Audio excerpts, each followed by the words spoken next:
Bonjour, alors je retente ma vidéo pour l'hyperphagie parce que j'ai eu des messages comme quoi effectivement le son ne fonctionnait pas, donc j'espère qu'aujourd'hui ça va fonctionner. Alors, l'hyperphagie, qu'est-ce que c'est? C'est souvent confondu avec par exemple de la gourmandise ou des personnes qui sont adeptes de malbouffe. C'est pas du tout la même chose. Il faut comprendre que dans l'hyperphagie ça fait partie des troubles de conduite alimentaire. Il y a des crises qui sont compulsives, où il y a ce qu'on appelle du craving, un besoin irrépressible de consommer des aliments. Donc, ça emprunte vraiment les circuits de l'addiction et non plus ceux de la faim. Donc, on voit vraiment une différence avec des personnes qui vont manger une tablette de chocolat un jour, bon, par gourmandise. Là, c'est des personnes qui, ça touche autant les hommes que les femmes, qui ont besoin de se remplir, peu importe, le but c'est pas de prendre du plaisir. Le but, c'est vraiment de calmer une anxiété, une angoisse, une sensation de solitude. Donc c'est des crises qui sont répétées. Voilà, c'est pas une crise qui est isolée ou ponctuelle, c'est des crises qui sont répétées, elles peuvent être, périodiques, mais voilà, c'est quand même quelque chose qu'on retrouve et on retrouve, beaucoup d'anxiété, chez les personnes qui souffrent d'hyperphagie. Donc, c'est vrai que c'est pas toujours facile pour, l'entourage, pour les gens, de comprendre ce qu'est l'hyperphagie. Contrairement à la boulimie, dans l'hyperphagie, il y a pas de vomissement. Donc c'est ce qui la caractérise. Bien évidemment, il y a des conséquences, néfastes dans l'hyperphagie puisque on engloutit des grosses, grosses quantités de nourriture. On a un rapport avec son corps qui est compliqué, on se sent mal dans sa peau. Au niveau médical, c'est pas bon non plus. Bon, je vous passe les détails, hein, mais voilà, un docteur saura plus mieux vous expliquer encore que moi, puis ça risque de faire un live un petit peu trop long.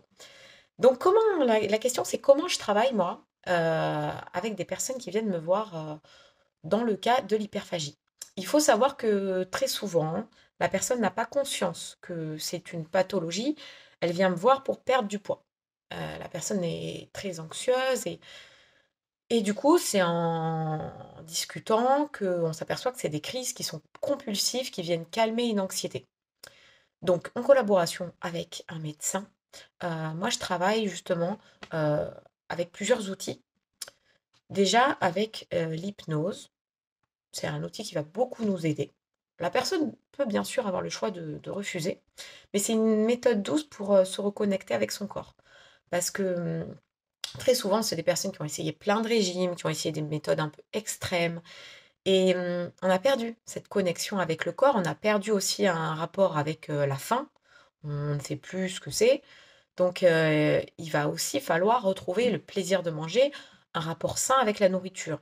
Et c'est vrai qu'un régime à ce moment-là, il va pas être forcément utile. Au contraire, il va frustrer, empêcher les crises d'avoir lieu, enfin, les reporter pour mieux sauter, hein, c'est un peu ça.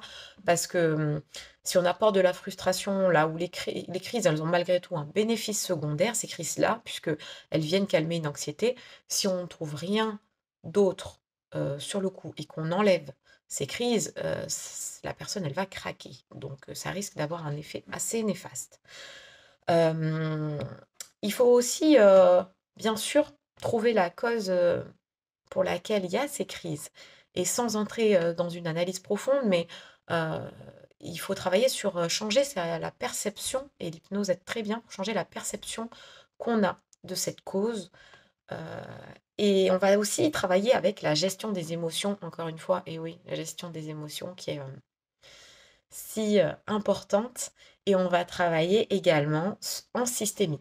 Alors la systémie, la thérapie systémique, c'est une thérapie qui peut être, on peut intégrer, par exemple, moi, je peux proposer d'intégrer, le conjoint ou une personne de la famille. Par exemple, si c'est une jeune fille, ben ça peut être, les parents. Parce qu'il faut savoir que, la thérapie systémique, c'est forcément quelque chose qu'on va utiliser dans les troubles de conduite alimentaire. À un moment donné, ça va aider, ça va accompagner. Ce n'est pas obligatoire, mais ça va, aider dans la thérapie. Parce que souvent, il y a une honte, de souffrir de cette maladie, de ces maladies et il est important de pouvoir en parler, il est important de pouvoir dire ce qu'on a sur le cœur. Très souvent, on a gardé beaucoup de choses pour nous. Donc voilà, ça libère beaucoup de choses et enfin, homme ou femme, je vais aussi, travailler le rapport qu'on a, avec soi en tant qu'homme. Est-ce que c'est difficile de devenir une femme? Est-ce que c'est difficile de devenir un homme? Et qu'est-ce que ça représente, pour nous? Voilà. Ces différentes pistes, bien entendu, il y a pas, une solution, à ce problème-là, ce serait trop simple. Donc c'est voilà, c'est personnalisé, mais c'est différentes pistes que je creuse et voilà. J'espère que ça vous aura éclairci sur, ce que c'est l'hyperphagie et n'hésitez pas si vous avez des questions, des choses à rajouter en commentaire.